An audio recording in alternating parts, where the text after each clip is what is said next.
اللي فيكم متابعني وعرفني كويس عارف ان انا بحب احمد فهمي وشيكو وهشام ماجد، عشان كده دايما بكون متحمس لاي عمل بيعمله اي حد من التلاته. ويمكن كمان انا دخلت فيلم عصابة الماكس وسقف توقعاتي عالي، لان انا امبارح على طول في ناس اعرفهم دخلوا الفيلم وقالوا لي الفيلم حلو جدا وهتتبسط لما تشوفه. فانا دخلت الفيلم وسقف توقعاتي عالي، عامل اكسبكتيشن عاليه. بس هل يا ترى التوقعات دي كانت في محلها ولا لا؟ ده اللي هنعرفه مع بعض جوه في الحلقه وانا بتكلم معاك عن مراجعه فيلم عصابة الماكس. فيا اهلا وسهلا بيكم في قناتكم قناه ماستر سين. انا مايكل عاطف وجاي اتكلم معاكم حالا عن مراجعه فيلم عصابة الماكس. بس قبل ما نتكلم مع بعض عن اي تفاصيل تخص الفيلم، اوعى تنسى تشترك في القناه وتفعل زرار الجرس عشان يوصلك كل حاجه جديده احنا بنعملها، عشان تساعدني اكبر، لان انا مش اكبر غير بيك انت وبدعمك انت.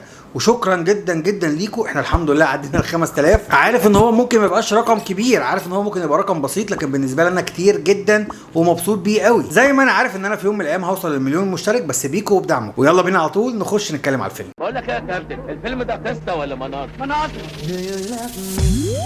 احلى من الشرف مفيش. It already means one.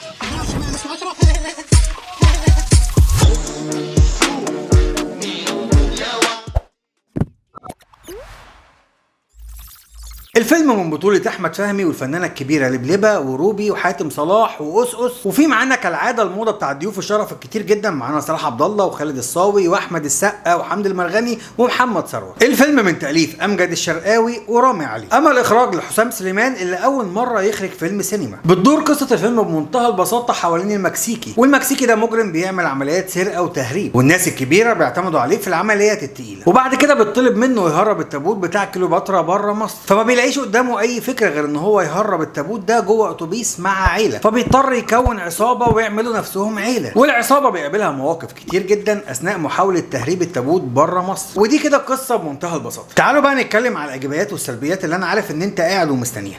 بس زي ما انت شفت كده في العنوان انا كاتب ان انا زعلان من احمد فهمي. طب انا زعلان ليه؟ لان انا شايف ان احمد فهمي ما خدش خطوه لقدام. فيلم مستر اكس رغم ان هو كانت الكوميديا بتاعته بلس 18، لكن الفيلم توتال كان احسن من ده بكتير. الفيلم فيه ازمات كتير واضحه، وعشان ما نظلمش الفيلم هقول لك بسرعه الايجابيات بتاعته وبعد كده نتكلم على السلبيات. بالنسبه لي الايجابيات اللي موجوده في الفيلم هي الاداء التمثيلي لكل الممثلين. محدش كان ميس كاستنج ومحدش كان وحش. احمد فهمي كان في الطبيعي، كان في النورمال بتاعه. الدور اصلا ما فيهوش مساحه ابداعيه عشان يطلع حاجه جواه ويعمل دور جامد زي مثلا سفاح الجيزه. روبي كانت كويسه، لبلبه كانت حلوه، أسقس عمل واحد من احسن ادواره، حمد المرغني طلع في مشهد لكنه كان لطيف جدا، لكن اكتر واحد كان متميز كان حاتم صلاح. وبصراحه انا مبسوط جدا من الفرص اللي بياخدها حاتم، لان الراجل ده موهبه كبيره جدا، وانا مش بطبل له ولا حاجه، هو مش ابن خالتي، بس حاتم صلاح فعلا موهبه كبيره وتستحق الدعم وتستحق التشجيع. وانت لما تخش تتفرج على الفيلم قول لي مين اكتر ممثل علم معاك، مش هتلاقي غير حاتم صلاح هو اكتر واحد، اذا كان على اللاين الكوميدي او على اللاين الدرامي اللي مكتوب له في السيناريو. حاتم عنده موهبه وعنده ستايل منفرد بيقدر يخليك تحبه وتتعاطف معاه وتضحك على افيهاته. وبكده نكون خلصنا ايجابيات الفيلم، لان اللي معايا بعد كده كله سلبيات. طبعا انا هكون متضايق وانا بقول لك الكلام ده، لان انا زي ما قلت لك انا واحد من الناس اللي بتحب احمد فهمي. اول حاجه القصه فيها عشوائيه وعدم ترابط غريب. احمد فهمي او المكسيكي قرر يكون عصابه ويعملوا نفسهم عيله، فطبيعي جدا يروح لصاحبه نفسين اللي كان بيلعب دوره أسقس، زي ما طبيعي برضه يروح لروبي اللي كانت بتلعب شخصيه جمال. انما هو منين جاب الثقه في حاتم صلاح يا راجل المسجون، او جاب الثقه في لبلبه اللي بتلعب شخصيه نوجا؟ يعني حاتم صلاح ده كان البارون وراجل في السجن وما يعرفوش ولا عارف شكله،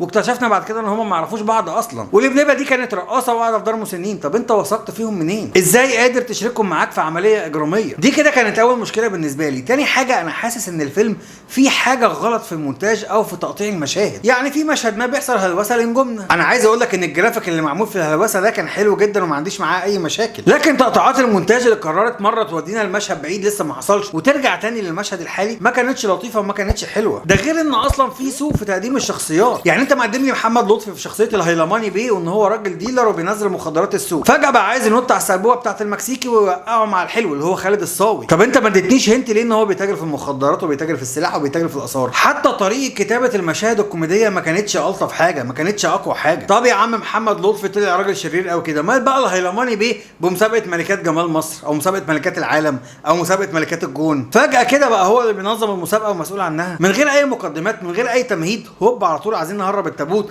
نعمل مسابقه ملكه جمال العالم. لا في حاجه غلط في الكتابه، تحس انها مهلهله كده وضعيفه. ده غير ان كمان مشاهد الكوميديا اللي مكتوبه ما كانتش احسن حاجه. لكن ان تتخيل ان اكتر مشهد انا ضحكت فيه هو اللي ظهر فيه احمد السقا، ويمكن الضحك جه لان احمد السقا عمل غير متوقع، انا ما كنتش متوقع اللي هيحصل منه ده، فلما حصل انا مت من الضحك. غير كده انا كنت بحاول اضحك، وعشان اكون صريح معاك في مشهد بتاع لبلبه وهي في الاتوبيس ده جاب معايا ضحك قوي، انما غير كده الضحك عادي، ضحك بسيط، الضحك مش قوي. وكل ده عكس الفيلم اللي فات بتاع مستر اكس. انا عارف ان الضحك بتاع مستر اكس كان بلس 18، في ناس بتحب النوعيه دي من الافيهات وناس لا. انا عن نفسي منفتح على كل انواع الافلام، ما عنديش مشاكل خالص مع اي نوع من الافلام. فيلم مستر اكس بالنسبه لي افيهاته كانت احسن من ده، وانا هنا بتكلم ومش فارق معايا اذا كان الفيلم متاخد من فكره فيلم اجنبي ولا لا، دي حاجات ما تشغلنيش، يفرق معايا ان الفيلم يطلع شكله حلو. انا كنت داخل الفيلم ومتخيل ان الفيلم المكسيكي هيطلع احسن من فيلم اللعب مع العيال، وكمان وانا بعمل المراجعه قلت لك تقييم الفيلم اللعب مع العيال 6 وقمت مديله كمان درجه عشان الاطفال وبتاع. قبل ما اخش فيلم الماكس تخيلت ان هو هيبقى احسن من اللعب مع العيال بفرق كبير قوي، لكني اتفاجئت بمنتهى الامانه ان فيلم محمد امام احسن. الازمه الاكبر عندي ان احمد فهمي راجل مؤلف في الاساس، او راجل بيعرف يكتب سيناريو، وانت بتقرا السكريبت او السيناريو ده ما حسيتش ان في اي حاجه غلط، ما حسيتش ان التتابع مش مظبوط، ما حسيتش ان تقديم الشخصيات مش احسن حاجه، ما حسيتش ان الكوميديا اللي مكتوبه على الورق ضعيفه وواقعه. انا عايز اقول لكم ان في ناس اصحابي كانوا بيروحوا السينما ويكلموني ويقولوا ولاد رزق 3 كومبليت، نعمل ايه، نخش فيلم ايه؟ كنت بقول لهم خشوا على طول فيلم الماكس لان احمد فهمي بيعرف يختار الافلام، وانا شفت ان الراجل السنه اللي فاتت عمل فيلم كان كويس، ما عجبش الناس عشان الافيهات اللي فيه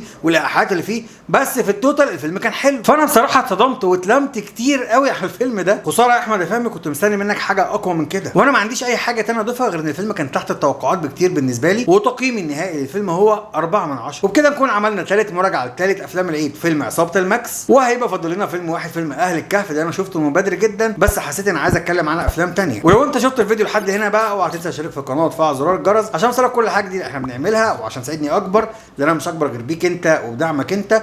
واشوفكم على خير في مراجعات تاني جايه كتير. انا بابا يلا.